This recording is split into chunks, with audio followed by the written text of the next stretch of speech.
Boom shakalaka, what is going on, everybody? Randall here from Crypto Love. Today's episode, it is Groundhog Day, and we are covering all the latest crypto news, including Litecoin leading the next bull run, Ripple unlocking tokens, Bitcoin SV being a total freaking scam, Cardano perpetual contracts, how to get Bitcoin at 25% off, and Trezor wallets getting hacked. So if you want to find out about all that stuff, stay tuned for today's episode.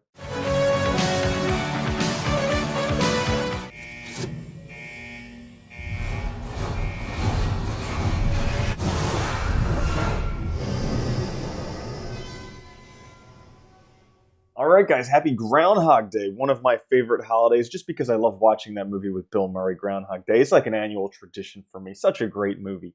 So, for those of you who don't know what Groundhog Day is, you obviously don't live in the US or Canada. We basically watch to see if a groundhog sees his shadow on the morning of February 2nd. If he does, then we have 6 more weeks of winter. If he doesn't, then spring comes early, something like that. But it turns out it doesn't hold true. It doesn't work. It's just a fun little party. So, what about Bitcoin? What can we expect to see with Bitcoin on Groundhog Day? Well, if we take a look at things, I took a look over the past 10 years at the month following Groundhog Day. 5 months we have an increase in price, 2 months we have a decrease in price, and 2 months it's just kind of flatlining. So, 5 out of 9 chance for an increase in Bitcoin's price. Now, there's a lot of things that are indicating that Bitcoin price probably will go up. One of these, Litecoin, has a 65% gains. Those are echoing the start of the 2019 bull run. So Litecoin already has 65% monthly returns, and oftentimes after Litecoin comes Bitcoin. As a matter of fact, Willy Woo published this almost a month ago. This was January 10th. He says on-chain investor activity, which gives a good read of where this may go. Litecoin is already very bullish, while Bitcoin is consolidating around an early bullish swing. In a nutshell, I'm expecting a bullish run in Bitcoin led by Litecoin as a confirmation signal. So it looks like Bitcoin could be heading up. Now, Ripple unlocking 20%, unlocking 500 million tokens as XRP price up 26%. So basically what Ripple's trying to do is just unlock more of their tokens, and they think this will help with market making and price action. Other people, maybe not. I still want to see it marked as a security, but we'll see. That's all my personal opinion. Bitcoin SV volume is heavily manipulated, data finds. Check out this graph here. So this graph here, this dark red line, these are the number of transactions. This light red line, this is the average cost, or the average price of not the price of a transaction, but the amount of value sent on a transaction. So basically, the median value for BSV for a transaction is less than 1/10 of a cent. This is economically meaningless value. Transactions have soared to 700,000 per day, meaning there's hundreds of thousands of fractional cent transactions being processed daily.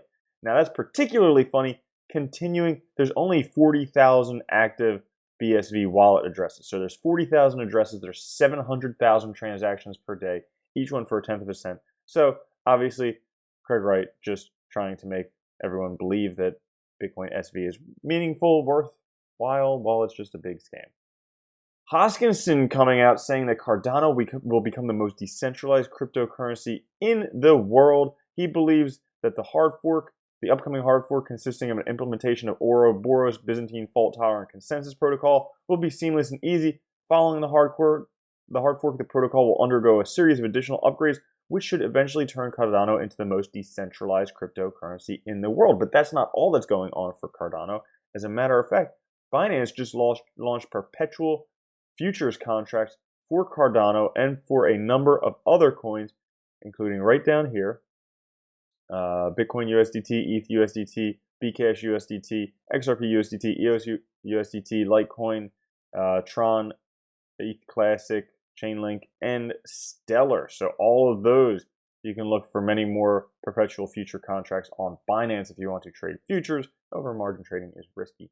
So for those of you who think that Bitcoin price is too high and you want to buy in back when it's at 3,000, good luck.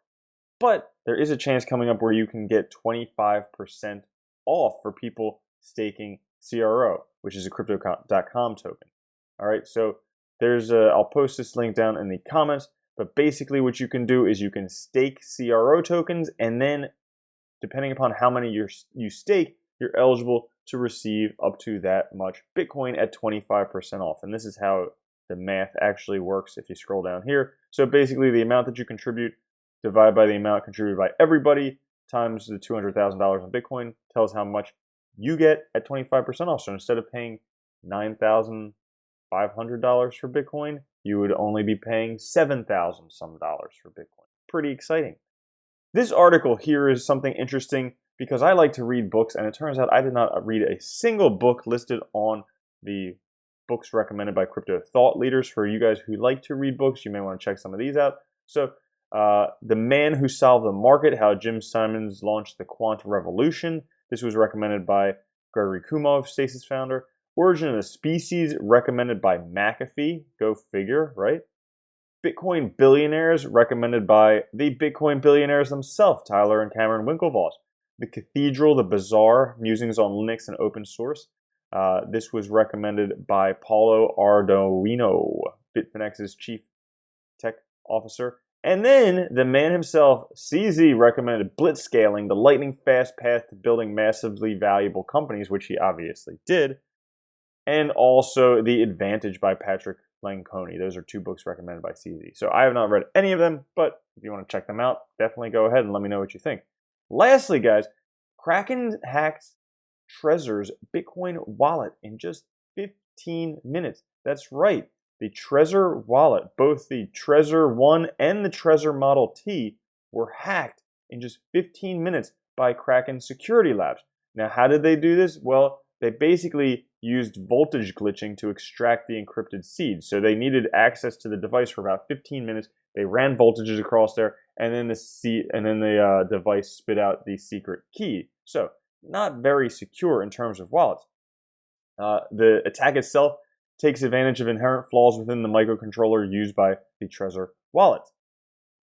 Kraken spent several $100s of equipment to carry out the hack, but figured on such a device, it could be sold for $75 if mass produced. So that's an easy way for people to crack Trezor devices. Yikes. Kraken's experts did contact Trezor and let them know about this. And Trezor says that over the 6 years of existence, we have dedicated a majority of our resistance in mitigating remote attacks. We designed devices that are fully resistant to all online threats. We always knew that all hardware is hackable, and the question about physical attacks is not if they will happen, but when they will happen. So they recommend using a strong passphrase to keep their devices secure. So physical access to devices is dangerous. That's one more reason to use something like the Monarch wallet, which you could put on an old phone, which no one's going to expect that it has a wallet on there. And furthermore, you could just let the battery run out on the phone, so then the phone's dead. So even if they had access to it, unless they're going to take it from you and charge it, they're not even going to have access to it. So that's that. That's the news today. Happy Groundhog's Day. I hope all of you enjoy. Hopefully spring will come soon because winter is freaking rough. Thanks for watching. Check out the Monarch wallet. I'll catch you guys later. Have a good one. Peace.